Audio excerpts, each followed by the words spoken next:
Hi, everyone. We're back. Did you miss us? What if they say no? We're going to discuss what's happened in the market and funds related stuff and our predictions for the coming year right after this.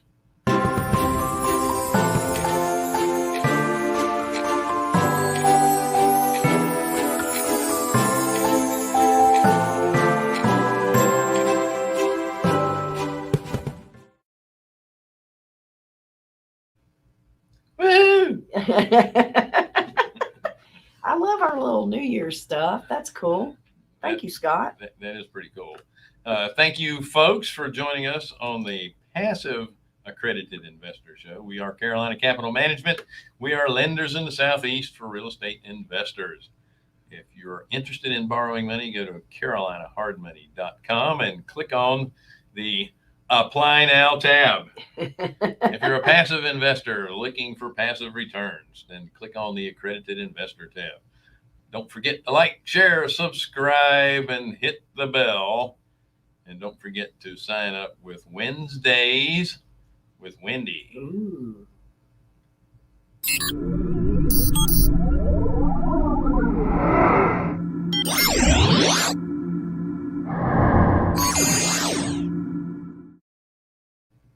Also, we have a comment section on the right-hand side or underneath your screen, depending on the platform that you're viewing us from. So if you have any questions or comments, don't hesitate to put something really nice in there. Yeah, we had a lot of talkers on the last show. A lot of talkers. It was awesome. So Wendy, by the way, donates really 30 minutes to anybody per person that wants to talk about real estate on Wednesdays, and she's typically booked up a couple of months in advance. So use that Calendly link to book your spot. Please. Yeah. Right? That'd be awesome. So calm down, Bill. There's a lot of. I'm just trying to. It's got you agitated. I know. Just trying to think.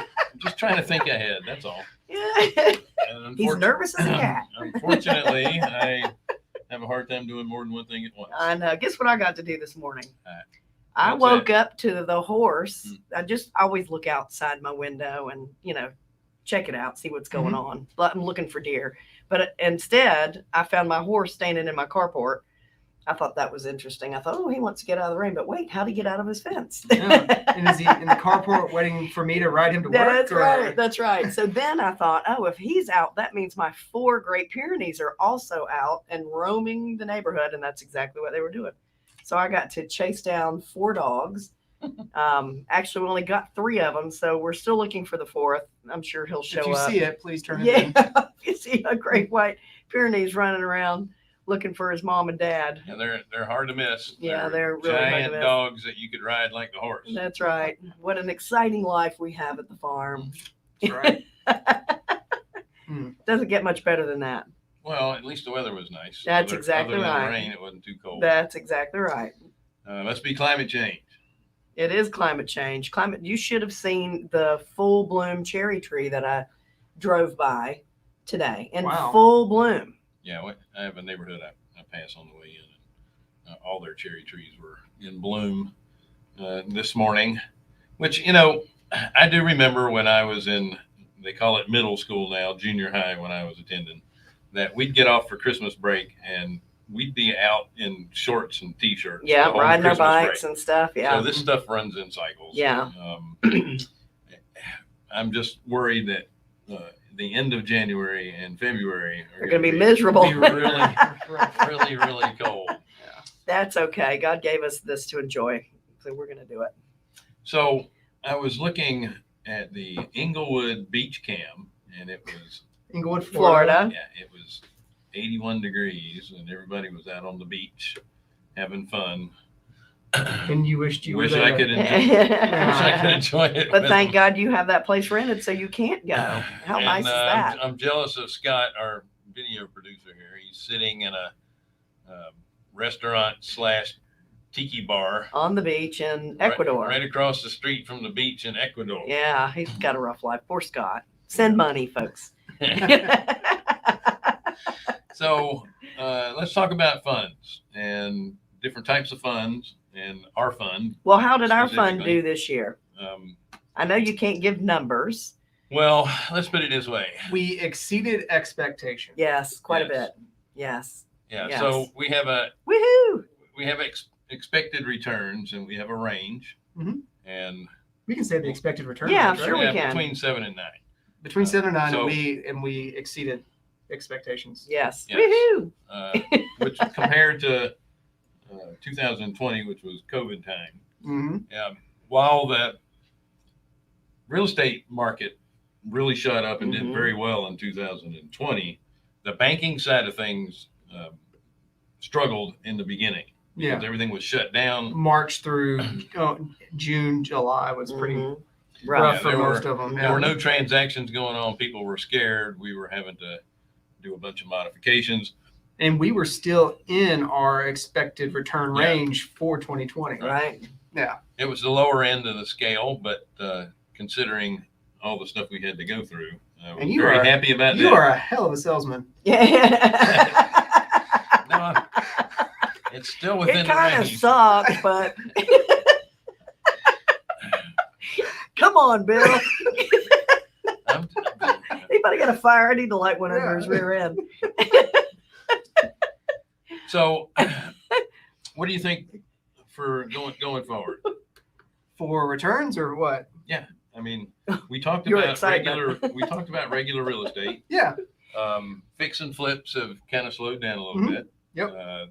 Fortunately, we're Commercial is able. blowing out of the water. Yeah. Yep. Fortunately, we're able to take what the market gives us, and we're able to.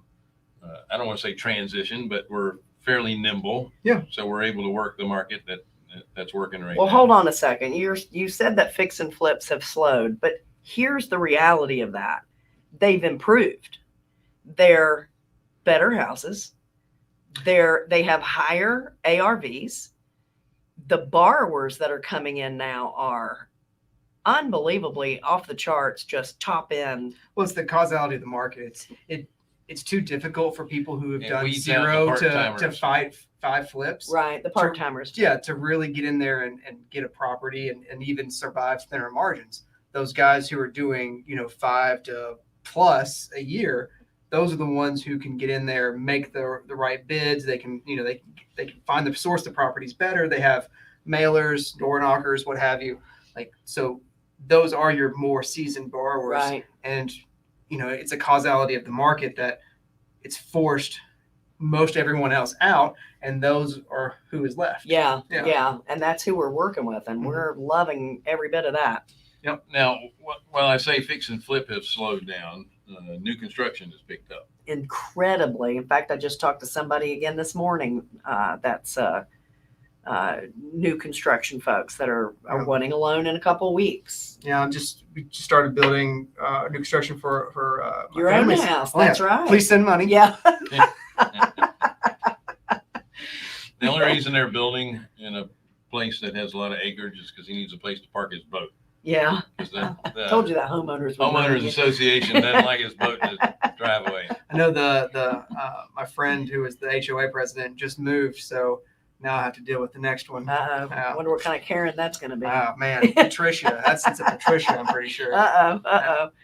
That'd No, be it's fun. amazing the quality of borrowers. So, we talked about the quality of borrowers for our fix and flip, but the same holds true with new construction, and all the commercial stuff we're doing. Yeah, It's commercial amazing. is very experienced guys, and gals, whether we've met them through masterminds that we're in or just word of mouth.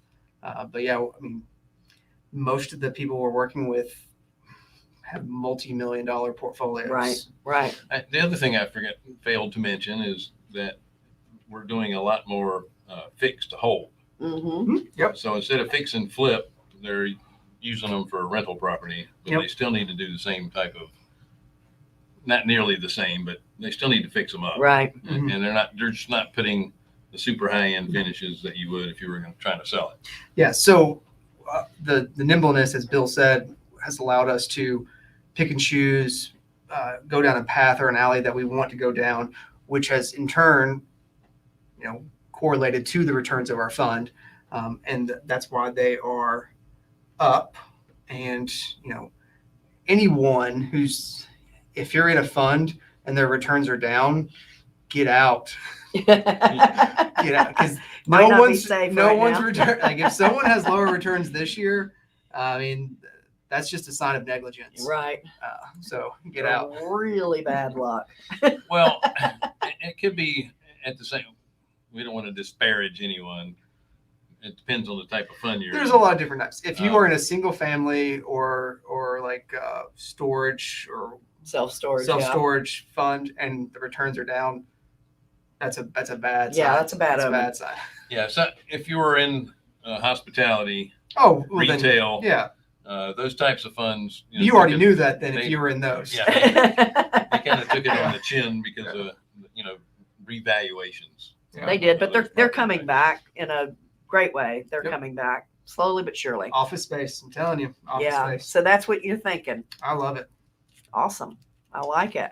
Now, are you talking about kind of the open concept sharing, like an entire floor with several different companies? Like where the WeWork thing? Or? Well, yeah, kind of a No. more collaborative, or you just talking about individual? I'm talking like small, like office condos. So like that 4 to 20 office building where, you have a company with between 3 and probably 10 employees in there. So smaller. Yeah. I'm not saying like go get a freaking tower, but small businesses, there's a lot of them, Mm-hmm. and they need places to house their teams now. Right. Again, not all of them will make it, but I think there's going to be a lot of migration back into the office Mm-hmm. in 2022. Mm-hmm. Well, I think you're going to see they're still going to be spread out into the suburbs. They're not going to be concentrated as much in your larger cities. And your So- strip center's doing well. Mhm. Yes, Mm-hmm. Not stripper centers. really. I don't know how the COVID affected that. I don't know. Where are you going to wear your mask? I did not go there. I wanted. Anyway. I Well, have proof. Scott asked, "Why are you bullish on office space?" Mm. It's because it's just a cyclical thing. I mean, as people were pushed out of the office via COVID, and everyone was excited about working from home, not everyone has the capability to work from home Right. or the desire to do it. Mm. So I think there'll still be flex positions. There'll still be people who are working both in the office, out of the office, and even some that will be continually out of the office, forever. But I think there's going to be a very large portion that come back, and that portion is from small businesses that have started or are going to start. Because, correct me if I'm wrong, but it's probably really difficult to manage, hire, and organize a team if you just do it all remote from the start. It's Yeah. gotta Like be. at some point, you all have to get together Mm-hmm. and really hammer this out, procedures, protocols, how to do everything, and that's what small businesses have to do. So I mean, there's probably some savants out there that can just hammer it out via Zoom, but we are not one of them, and I don't think most people are. Right. There are people that are not self-disciplined, where they can, have a task and do it and get it done. Mm. There are people that need somebody over their shoulder on a regular basis. Those people need to be in an office. Yeah, not even over your shoulder, because that implies micromanagement, but like just to be held accountable by a group of people who are there together. Okay, Is a nicer way of saying You're it. saying it nicely. I don't care. I know people that have just never done well in a position where they had full autonomy. Yeah. Because they don't have the personality that can keep them on track. Well, and think Plus, about we're it. social people. Yeah, we are social in nature, and with a small business, you're carrying along the vision of the person who started it. Mm-hmm. It's very hard, more difficult to convey that vision, maintain that vision, and manage that vision with everyone not there. Oh, no, Right. True. Yeah. No, I get that. So let's talk a little bit about our fund. We did hit on it a little bit, and some of the smaller options that are out there now. and coming up? Well, I know that other companies during COVID had to start thinking about this too. And the main thing is diversifying your revenue stream as a company and not being a so-called one-trick pony, right? So we got together, and thankfully, because we have really good relationships with other real estate investors, we're able to do smaller offerings that will do this. And They're not open-ended. No, they're all closed-ended. They're all tied to a single asset. When we say all, there's two of them open right now. Yeah. One's on a multifamily facility. The other one is a senior living facility. The multifamily is a reposition, which just means it's already leased out. They're just going to go in and fix up the units and turn them. The senior living facility is new construction, so it'll be about a 1-year build time, 1-year lease up time, and then a few years of seasoning for the financials before you can sell it. So there's a term of these funds, meaning you're going to be in it for 2 years or 5 years or however long. The multifamily is 36 months, and the senior living facility is 60 months. Awesome. Now, in a case like that, what if I put money in one of these short-term funds for 5 years and I needed my money back at year 3?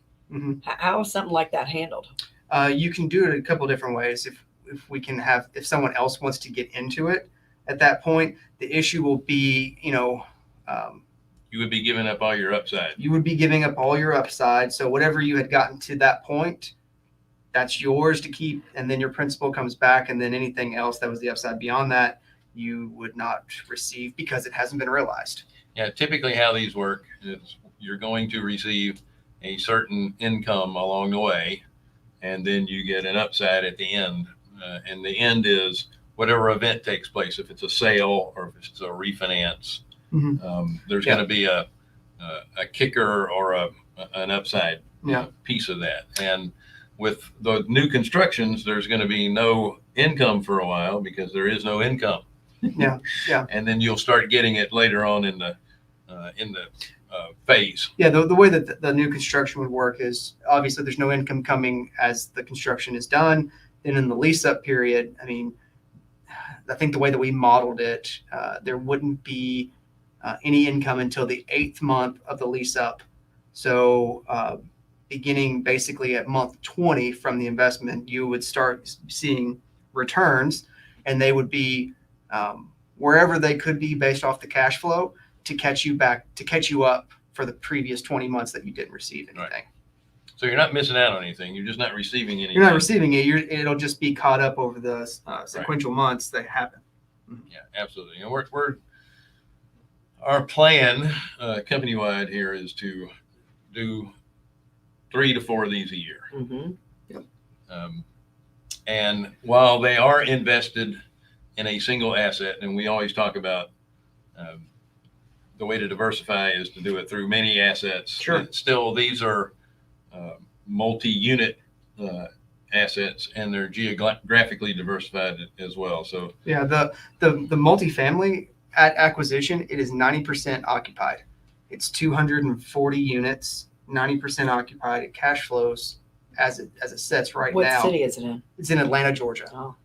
Which is a great city for multifamily. Yeah, for sure. And the sponsor, who is the person who is, we're working with. Repositioning it. Yeah. I think, I'm not misspeaking, but I think he owns over 3,000 doors. It might be over 4,000 Yeah, doors. he's got lots of experience. And he's been doing it for 20 years. And has been a friend of ours. We've known him for several years. He's in our Collective Genius group with us. And Freedom Founders. That's right. I forgot about that too. So we only do this with people that we know, like, and trust. We only do this with people who are very seasoned, who, if something does happen and go south, they have the financial wherewithal to make sure that the right thing is done, and they can do it, and they will do it. Yeah. So if you compare them with our main fund, you're allowed to take your earnings and accumulate them over time, utilizing compounding, so you can get a pretty decent return using compounding, but you still get income if you wanted to do it that way. With these types of investments, you don't have that compounding Choice, option. right. You're just going to receive income from it. And then at the end of the term, you're going to have to find a place to put your money again. Yeah. Yeah. So you'll get your, because they're closed-end funds, and Mhm. once it's over with, it's over with. You're getting your money back plus whatever you've earned. fret not too much, Well, you because won't have other when places to put it. you were looking for a new place to put it, as Bill said, we're going to be doing 3 or 4 of these a year. Yeah. So we will constantly have at least one opportunity open where if you Right. wanted to, you could put it in there. Right. Otherwise, you just take it and, and do what you will with it. Now, are these small ones available for only accredited investors like our main fund? Yes. Okay. That's all Yeah. I need to know. Yeah. So you need to have, a net worth of $1 million, excluding your primary residence. Or if you're single, made $200,000 last 2 years. If you're married, $300,000 the last 2 years, or have, like a CPA license, fund manager. There's a whole host. Financial advisor. Financial advisor works. If you work for a company and you don't hold the license, I don't know if there's a gray there, but check it out. Yeah. I Yeah. mean, if you're intricate in a fund operation already, you can be considered accredited as well, Mm. without having the income or the net worth. Oh, by the way, and if you're not a U.S. citizen, none of this matters. Oh, You- really? You can invest. You do not have to be accredited if you're not a U.S. citizen. Huh. So, That's very interesting. but if you're Canadian, I'm not sure. We've had an experience with one, Scott, and I don't know. No, I'm kidding. I'm kidding. Yeah. Yeah, it's lovely how our government doesn't care about anybody but the U.S. Residents, which is Yeah. that's the way they're supposed to be. Mhm. However, I hear all this criticism about why it's always USA first. Well, it's a double-edged sword, right? It's like the government wants to regulate that, people aren't, like tricked into losing all of their money. But the other side of it is they don't have the opportunity to invest. Right. Where the government doesn't care if aliens, non-residents, lose money, but it also gives them the opportunity to make more. That's right. But they also no, never mind. I'm not going there. I'm not going to do it. It's too close to New Year's. That's right. But going forward, we again. Let me do this. Woohoo! I'm very excited about That's the as coming good year. as it gets, folks. We got a lot of new opportunities, and it's going to give folks something a little different to look at. The returns are going to be typically higher in the short term Right. than our general fund, but at the same time, there's going to be a little bit more risk involved because you can't take your money out at any time during the thing unless you bring another accredited investor to buy you out. Or a current one is willing to buy you out. Yeah. Right. Mhm. And then at the same time, you don't get a chance to compound it. You just get that income as it comes in. Mhm. And then once the investment is over with and paid out, your money's not working. You have to turn around and find another investment to get into. So the benefits of the main fund is that you can let it sit in there and accumulate and make money, and you don't have to worry about putting it anywhere else. Yeah. Which is nice. That's right. Mhm. Good stuff.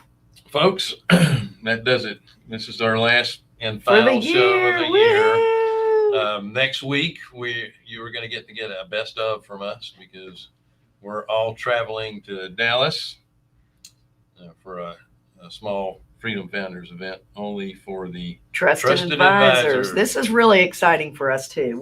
We've done this every year that they've offered it, and I mean we've told this story before that we went to. Hey Scott, There he is. welcome to the show. See those Canadians. We went to this event 2 years ago, right before COVID. Yeah. And they laid a newspaper down in front of us and said, hey, what if this newspaper was at your door this morning saying that your company lost 50% of their income. What are you going to do? A catastrophe has happened. What are you going to do? Mhm. And we had to figure out what we would do. Yep. And I mean, we had to, how we were going to talk to our clients and our customers, and, what we were going to do about our employees. Are you going to hoard cash? Are you going to spend it? Are you Mhm. going to sell stuff? What are you going to do? And we came up with a plan. And Yeah. 2 months later, COVID hits. And everybody was running around like Chicken Little. Oh no, the sky's falling. And we were like, you're fired, you stay. No, that really wasn't. But it was, you're furloughed, you stay. Well, we had a plan in place that we had a executed, plan. and then we had everyone, we nenever shut down. We still made loans, even when everyone else wasn't. We were one of the few lenders that were still able to make loans. We were cool, calm, and collected because we had that plan put in place. And that's what we get out of this trusted advisors meeting that's offered by Freedom Founders every year for us. And we're really excited about going. When people wonder, like, what do you get out of masterminds?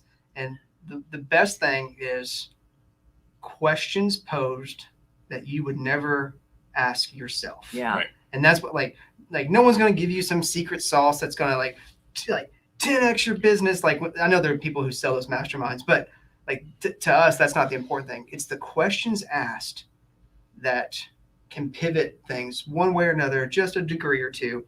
And that makes a huge difference. That's right. It's getting thinking from outside of your box, Right. so to speak. And it's nice to have someone that you can go to and say, I got this great idea I want to discuss with you. And they listen intently and then tell you it's the stupidest thing they've ever heard. That's right.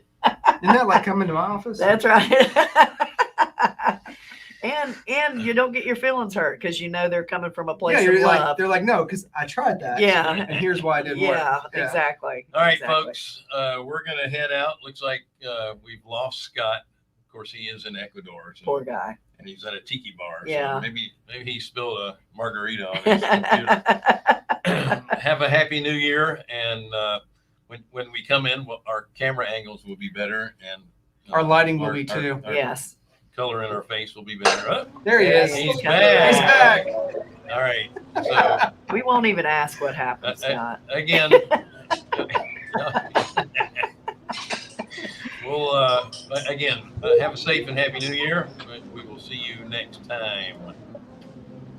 Bye. Bye.